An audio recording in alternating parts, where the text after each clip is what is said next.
Dell Display Manager includes special features for IT admins that make it easy to control settings across multiple monitors in a fleet.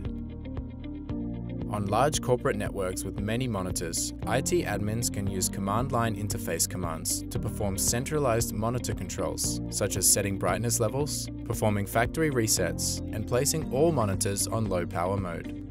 If your organization uses SCCM or Intune, Dell Display Manager comes with PowerShell Scripts for ease of use.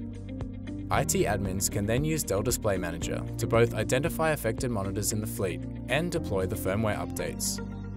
CLI commands can also query how many monitors have been successfully updated with new firmware.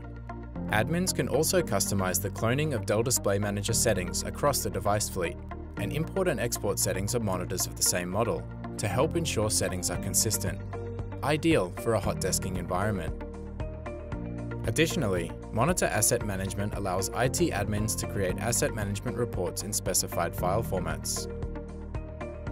Return the number of monitors supported by Dell Display Manager software, and retrieve the inventory report.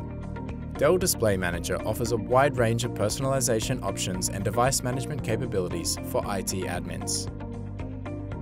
Download the free software at dell.com/ddm and elevate your work today.